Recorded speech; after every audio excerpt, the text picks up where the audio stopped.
Welcome to Pylos, traveler. This area, along with the nearby island of Sphakteria, were important battlegrounds during the Peloponnesian War.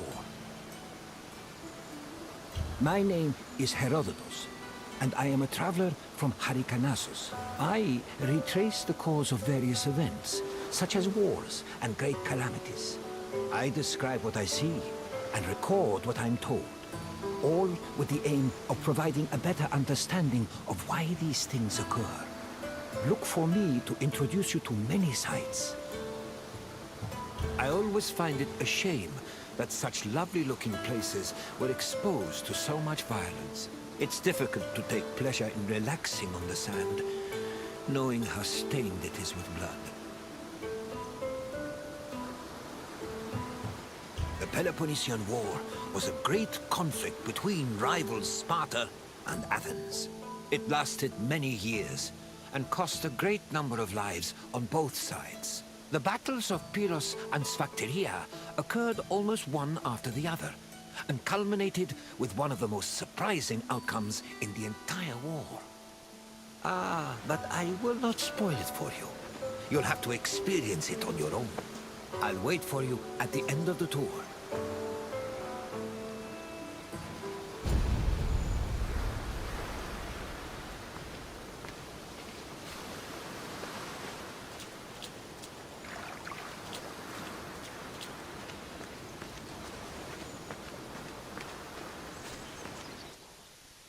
Since 431 BCE, the Peloponnesian War had been raging between Athens, Sparta, and their allies, with neither side gaining much ground. But in 425 BCE, an Athenian general named Demosthenes changed that.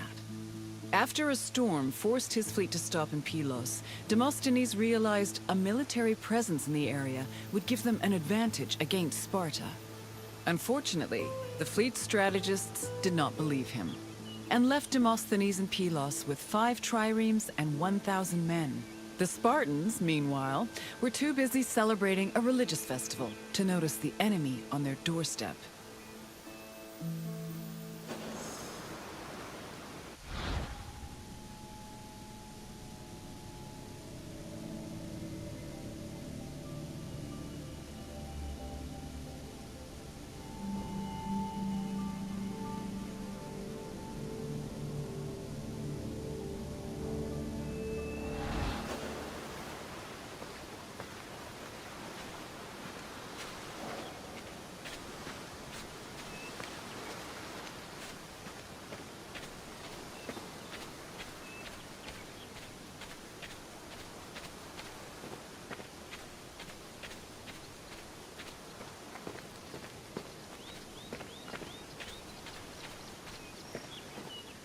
Once Sparta discovered the Athenian presence on Pylos, the Spartan king Agis mustered his troops and fleet.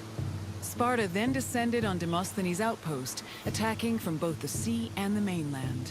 The Athenian general had to mount a hasty defense. He pulled his boats back to the foot of the ramparts and fixed them in place with stakes, providing extra cover. Then, going against all the established rules of battle, he descended with his hoplites to fight on the rocky shore, where he believed the Spartans would disembark. His gamble paid off, and the Spartans did indeed attempt to land at this location, though Demosthenes' forces made them hesitate. One of the Spartan leaders, Brasidas, decided to make the first move by ramming the rocks with his boat, exclaiming, "It's only a few planks." He paid for his actions when his shield slipped into the sea after descending from his boat, leaving him open to many blows. The battle raged on into the night and continued to the next day, remaining locked in a stalemate. However, on the evening of the second day, Athenian reinforcements arrived.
The sudden arrival of the Athenian fleet stacked the odds in Athens' favor. The fleet decided to hold off their attack until the next day, when they swarmed the Spartan ships. They successfully captured 5 enemy ships and damaged many others, cutting off access to the nearby island of Sphakteria. Then, to add insult to injury, the Athenians raised a stake hung with weapons they'd captured from the Spartans, including the shield of Brasidas. Meanwhile, the 420 Spartans on Sphakteria were trapped, and Sparta was completely helpless to rescue them.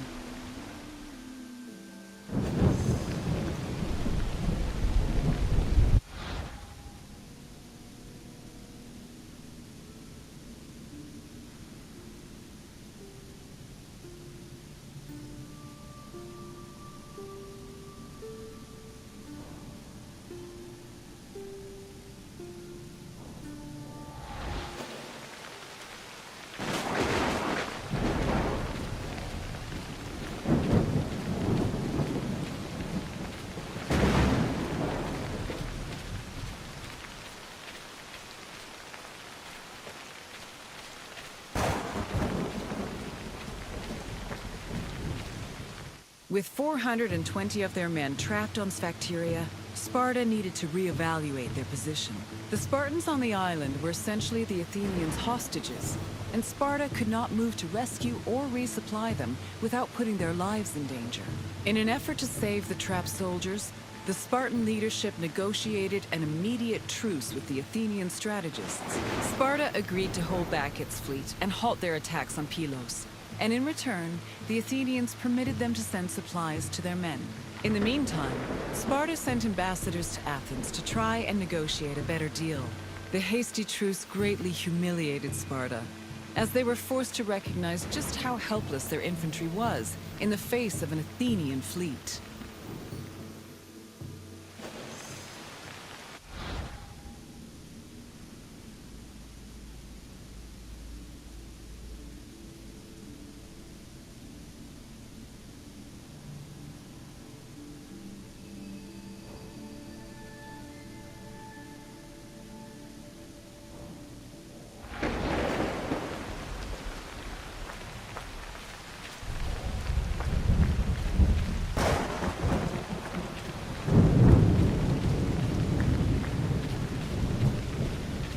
To bargain for the safety of their men, Sparta sent ambassadors to Athens to propose a cessation of hostilities. The ambassadors tried to emphasize that their situation was not a result of strategic incompetence or lack of strength, but rather plain bad luck.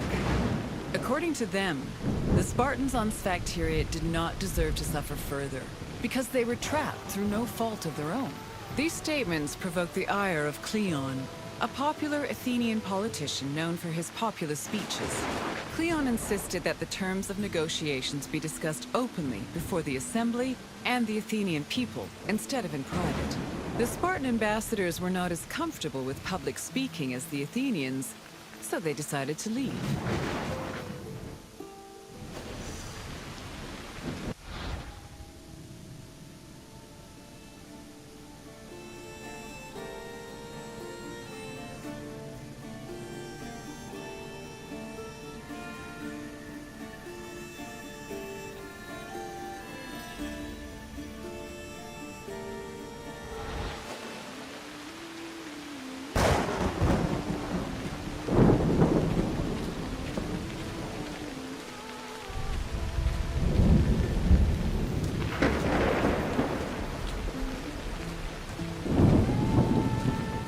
Following the failed attempts of the Spartan ambassadors, hostilities resumed. Back in Athens, Cleon took matters into his own hands. After being elected general, or strategos, he left to join the ongoing battle, accompanied by javelin-armed infantry and archers. With renewed strength and numbers, the Athenians landed on Sphakteria and engaged their enemy. The battle was hard fought, but they eventually managed to surround the remaining Spartans. It was then that Cleon invited the Spartans to surrender, as he hoped to return to Athens with prisoners. The Spartans were exhausted after spending 72 days on the island, so they accepted Cleon's offer and laid down their arms. A Spartan capitulation had previously been unheard of, and the news of their surrender echoed throughout Greece like thunder.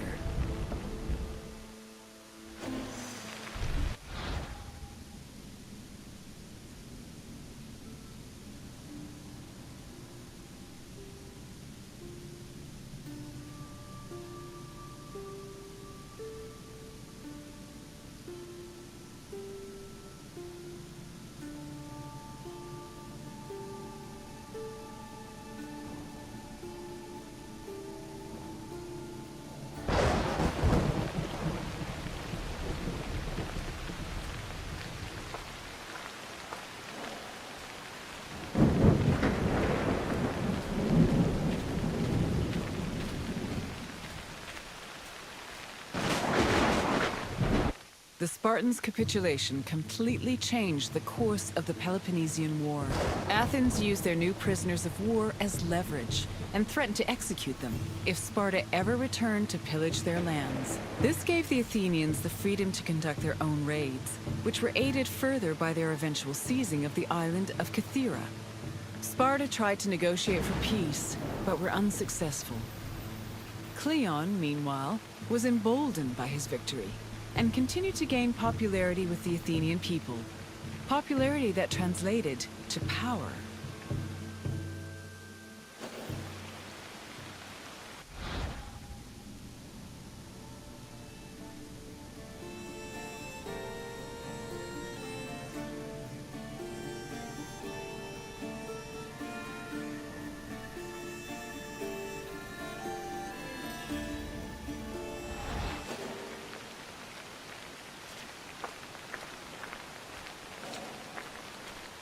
I hope you enjoyed learning about the battles of Pylos and Sphakteria.